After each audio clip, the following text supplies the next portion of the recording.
안녕하세요, 여러분. 좋은 새벽이에요. 오늘은 좀 재밌는 얘기를 해보려고 하는데요. 좀 속된 말로 남자를 꼬시는 방법에 대해서 써놓은 그런 책을 읽어보도록 하겠습니다. 책의 제목은 내가 선택한 남자와 사랑하라 라는 책이고, 나비라는 저자가 쓴 책이에요. 픽업 아티스트라는 말을 혹시 들어보셨나요? 옛날에 저는 막 픽업 아티스트다 뭐다 해가지고 뭐 참 별 아티스트가 다 나온다 생각을 했던 적이 있었던 것 같은데, 이게 막 길거리에서 뭐 번호를 따고 헌팅을 성공하는 뭐 그런 사람들이라고 저는 알고 있었거든요. 근데 제가 보니까 이제 이성의 심리를 좀 이제 읽어서 유혹을 하는 그런 사람들을 픽업 아티스트라고 부른다고 해요. 그래서 이 저자 나비는 여성 픽업 아티스트고, 이 책이 거의 2000년대에 나왔던 책인데 그때 쓰여진 책치고는 지금 읽어도 그렇게 위화감이 느껴지는 내용이 없었습니다. 그만큼 이성을 유혹하는 기술은 시대를 막론하고 좀 일맥상통한다는 얘기가 아닐까 싶어요. 근데 이 책은 제가 좀 하이라이트를 해놓은 게 굉장히 많아요. 이전에 올렸던 법정스님 책은 책 한 권 이제 영상 한 개 끝났는데, 이번 책은 좀 여러 번 나눠서 올릴 수도 있을 것 같습니다. 네, 그러면은 거두절미하고 한번 하이라이트를 읽어보도록 할게요. 이 책의 서론부터 시작합니다. 이제는 생각을 바꿔야 한다. 사랑에 빠진다는 것은 운명이나 마술의 주제이기 이전에 심리학과 사회학의 주제가 될 수 있다는 것을. 그만큼 사랑은 우리의 생각보다 과학적이고 체계적이며 노력에 따라 그 결과가 달라지는 것이다. 네, 이렇게 책이 시작합니다. 그 다음, 한번 읽어볼게요. 다음 페이지. 유혹자에게 가장 필요한 마음가짐은 센터링이다. 센터는 마음의 중심이며, 센터링은 양극단 사이에 마음의 균형을 잡으며 자신의 내면 속 가장 고요한 자리로 돌아가는 것이다. 그래서 센터링은 유혹의 기본이자 유혹자들 사이에서 최고의 덕목이다. 이 내용이 거의 맨 처음에 이제 시작을 하는데 그만큼 중요하다는 거겠죠. 보통 책 처음에는 굉장히 중요한 기본이 되는 이야기를 많이 쓰니까. 근데 누군가의 마음을 얻으려면 참 아이러니하게도 내 마음이 굳건해야 하는 것 같아요. 그렇지 않으면 상대방에 의해서 이제 휘둘리게 되고 주체가 다 타인한테 가버리니까, 내가 주체적으로 누군가를 꼬셔야 할 상황에서는 그게 안 맞게 되겠죠. 여기 밑에 이런 글도 있어요. 내가 사랑하는 사람이 내 마음에 들어와 있는 것이 왜 잘못된 건가요? 라고 묻는 사람이 있을 것이다. 하지만 마음은 두 명의 주인을 허락하지 않는다. 누군가를 소유하려고 집착하면 그가 내 마음의 중심이 되어 주인이 되어버린다. 이거 되게 공감 가는 말인 것 같아요. 자, 그 다음에 다음 하이라이트 보도록 할게요.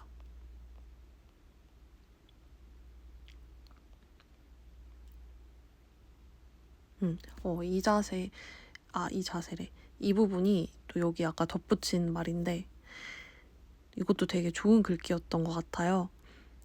자신이 마음의 주인이 되려는 생각을 잊지 말자. 흔들릴 수는 있지만 내 마음의 중심이라는 것이 어딘가에 있다는 것, 또 마음 수련을 통해 흔들리지 않는 곳까지 도달할 수 있다는 것을 믿자.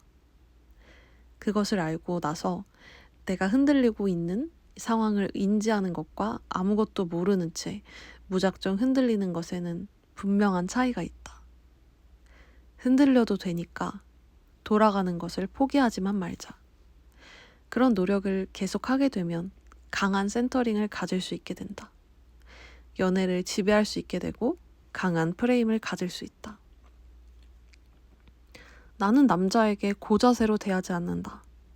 밝고 따뜻한 말투로 말을 건네고 여성스러운 자세로 대한다. 하지만 남자의 마음을 지배하고 행동을 좌지할 수 있다. 내가 원하는 행동을 이끌어내는 것은 물론이다.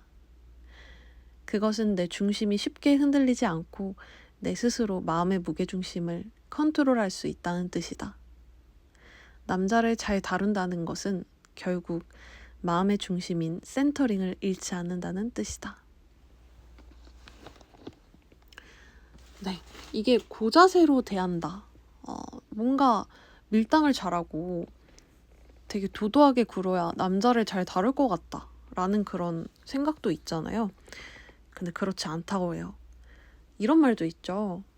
내 할 일 잘하고 나를 소중하게 여기면 그게 자동으로 밀당이 된다고. 막 특별히 막 뭐 문자를 일부러 안 본 척하고 이럴 필요가 없다고 하죠. 그런 내용 같아요.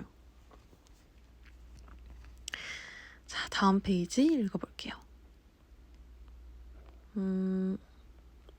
다음 페이지는 이제 사랑의 종류를 이렇게 설명한 페이지예요.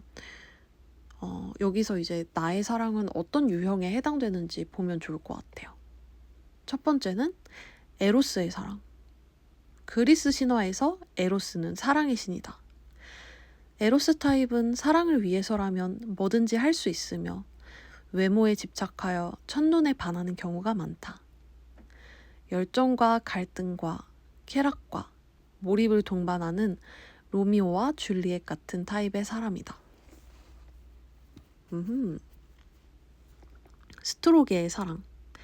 가족 간의 사랑을 뜻하는 그리스어에서 기원한 말로 친구 사이처럼 오래 사귀면서 무르익는 우애와 같은 사랑을 의미한다. 열정적이기보다는 우정과 헌신, 인생의 목표를 함께하는 안정적이고 편안한 관계를 추구한다. 친구로 시작하여 연인이란 사실을 서로 모르는 경우도 있으며 외모에 그다지 집착하지 않는다. 이게 에로스의 사랑으로 시작돼서 스트로크의 사랑으로 발전이라고 해야 되나? 어쨌든 그렇게 사랑의 형태가 변하는 경우를 많이 본 것 같아요. 근데 저는 이 에로스의 사랑을 잃을 수가 없어요. 뭔가 저는 좀 결혼하고 오랫동안 만나도 계속 설레고 싶어요. 저만 그런가요? 네, 그 다음 사랑은 루두스의 사랑. 놀이 또는 게임을 뜻하는 라틴어에서 비롯된 말로 연애를 게임으로 생각하는 유희적 사랑이다. 특별하고 깊은 애정 없이 동시에 여러 사람을 사랑할 수도 있다. 자신의 프라이버시가 침해받는 것을 싫어한다. 라고 해요. 그쵸. 이런 유형도 은근히 있는 편이죠. 저는 루두스의 사랑은 아닌 것 같아요. 네. 저는 굉장히 좀 즐거움과 자극을 추구하는 편이긴 한데 이렇게 막 게임하듯이 누군가와 이렇게 만나는 거는 전 좀 별로더라고요. 그러고 싶은 생각이 별로 안 들어요. 그 다음 마니아의 사랑. 소유욕을 동반한 집착의 사랑.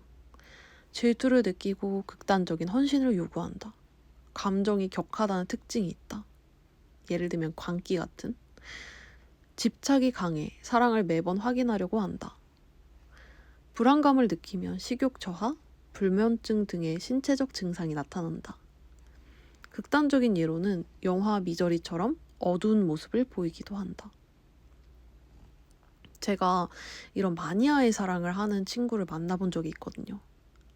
진짜 힘들어요. 그때 뭐 거의 30분에 한 번씩 연락이 무조건 돼야 됐었고 일하는 와중에도 웬만하면 그러지 않으면은 막 노발대발하고 그러더라고요. 저는 못할 것 같다 생각을 했었어요. 그 다음에 아가페의 사랑. 상대의 이익을 생각해 자기 희생을 마다하지 않는 이타적인 사랑. 감정이 아니라 확고한 의지에 근거한 불변의 사랑. 생명도 바칠 수 있는 사랑.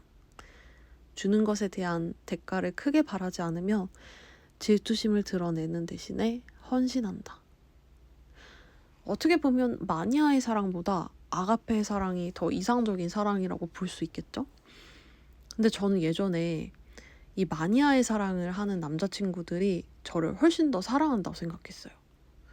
왜냐면 이 사람들은 막 집착하고 질투를 하잖아요.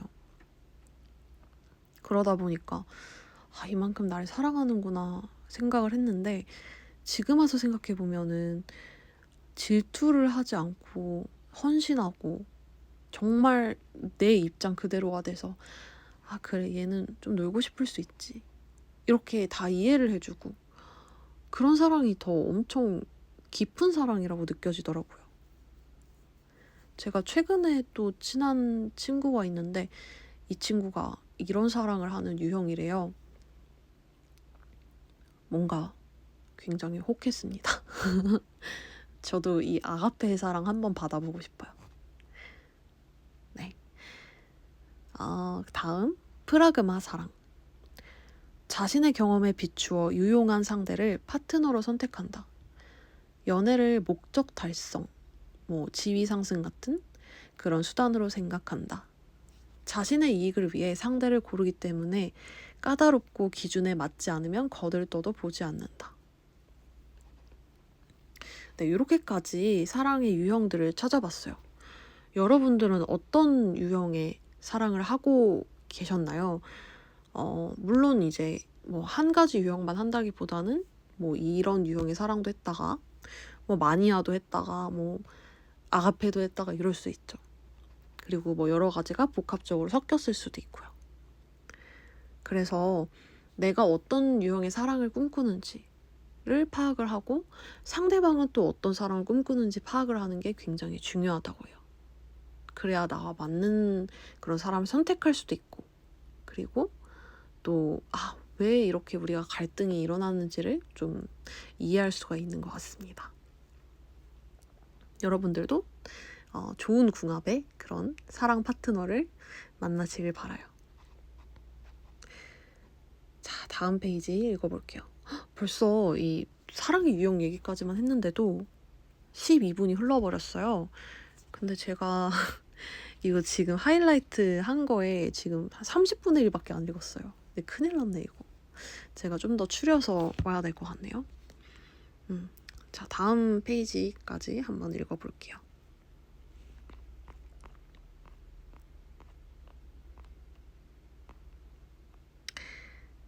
자, 그 다음은 호르몬 이야기네요. 이 사랑의 유형을 파악해야 된다고 했잖아요. 근데 파악할 게 한 가지 더 있대요. 바로 이 사람이 어떤 호르몬에 가장 우세하게 지배를 받는가를 파악하라고 해요. 무슨 말이냐? 우리는 뇌에서 분비되는 30여 가지의 호르몬이 있는데 그 중에서 가장 큰 영향을 미치는 호르몬이 4가지가 있대요. 그게 바로 도파민, 세로토닌, 테스토스테론, 에스트로겐, 이렇게 4가지라고 해요.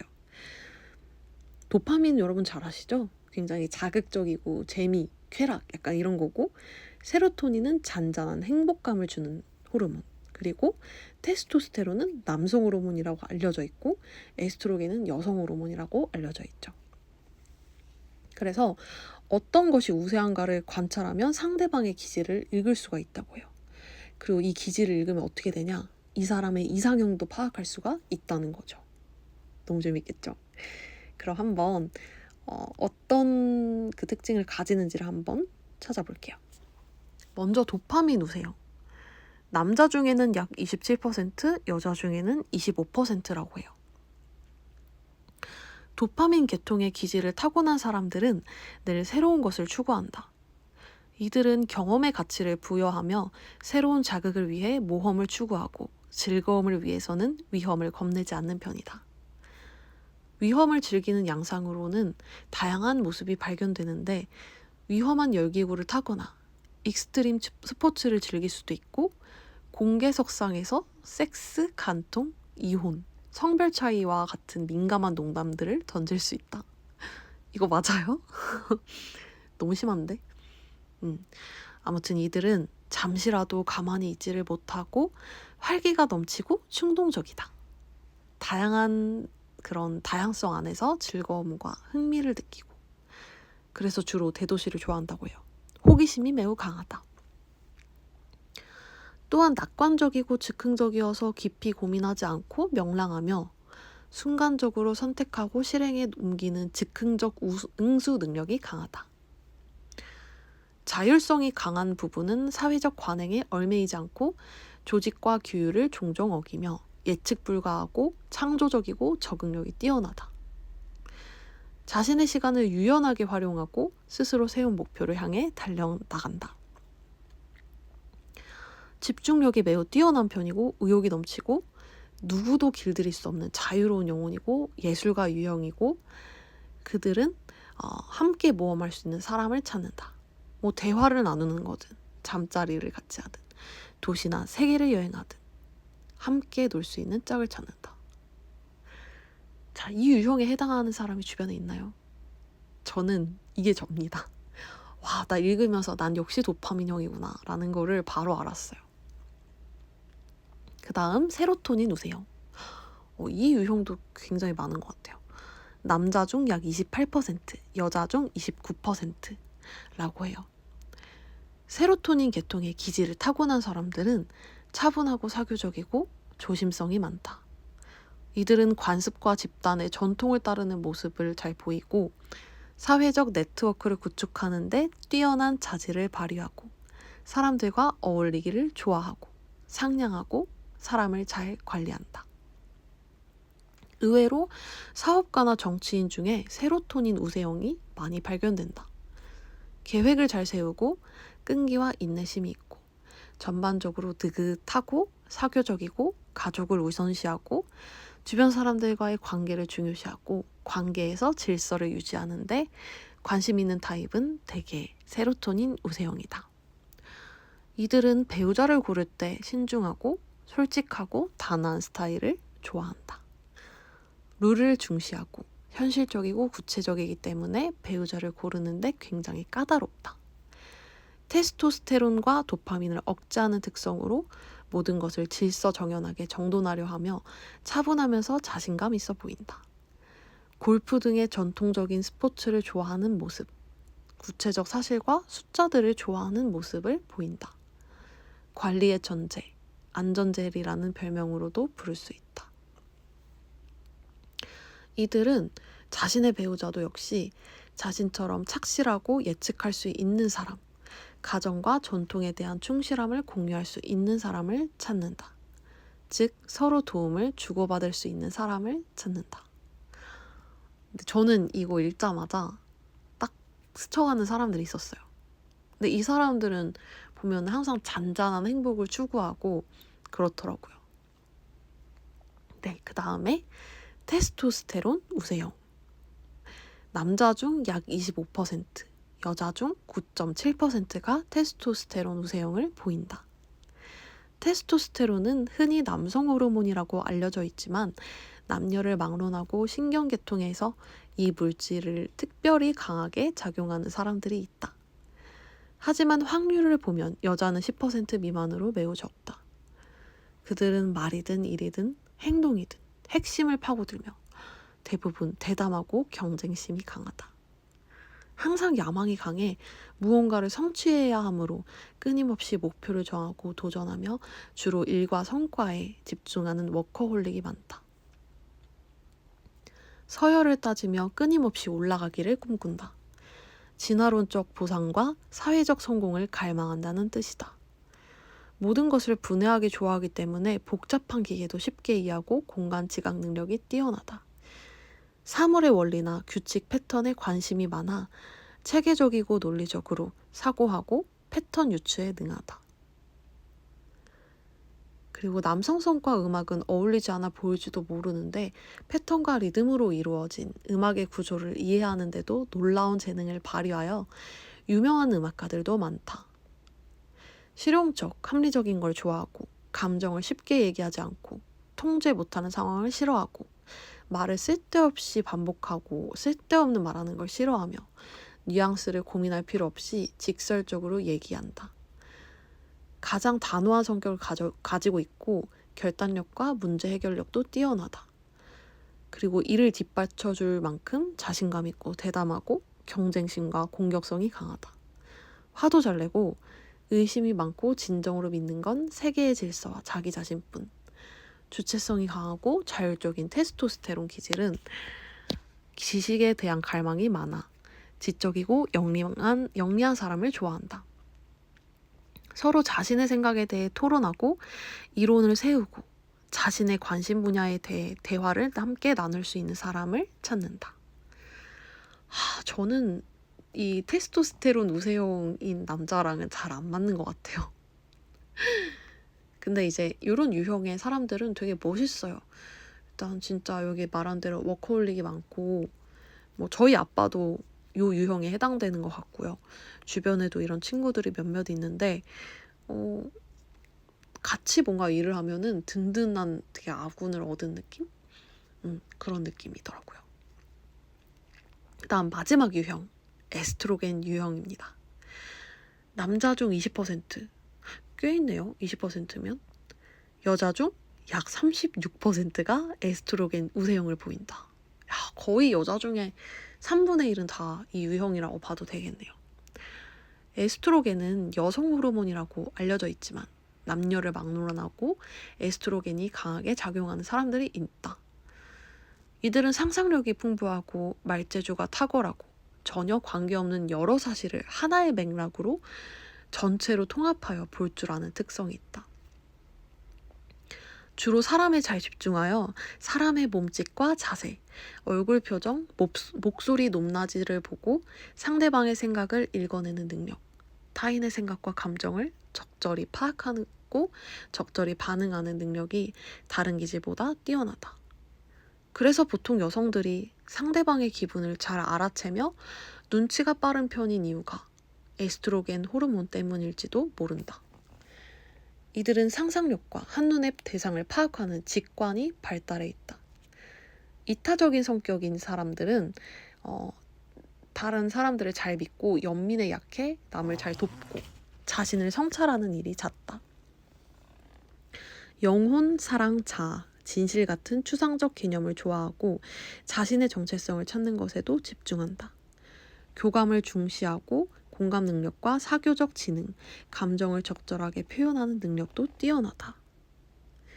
이들은 삶의 의미와 영감이 되는 이상적인 사람, 마음속 깊이 친밀감을 나눌 수 있고 삶의 의미가 되고 영감을 주고 영적으로 교감할 수 있는 사람을 찾는다. 자, 여기까지 이 모든 유형을 알아봤어요. 저는 이 에스트로겐 유형과 도파민 유형이 우세한 것 같아요. 사람들이 보통 이 메인 기질과 서브 기질 두 가지를 가지고 있고 드물게 네 가지를 골고루 가진 사람도 있다고 해요. 여러분들은 어떤 기질을 가지고 있는지 궁금하네요.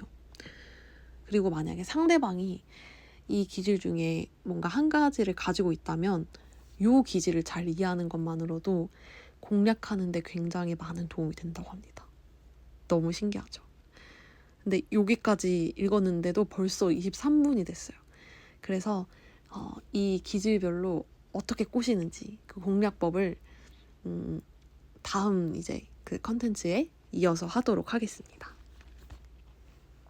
오늘도 잘 들어주셨나요? 네, 저도 이렇게 녹음을 하니까 좋은 것 같아요. 제가 말도 되게 빠르고 이렇게 말을 좀 횡설수설하는 그런 게 좀 있는데 이렇게 녹음을 하다 보니까 좀 많이 느는 것 같아요. 네, 그래서 조금 아직 부족하더라도 이해를 해주셨으면 좋겠고요. 오늘도 좋은 새벽 되시고 푹 주무시길 바래요. 다음에 만나요. 안녕.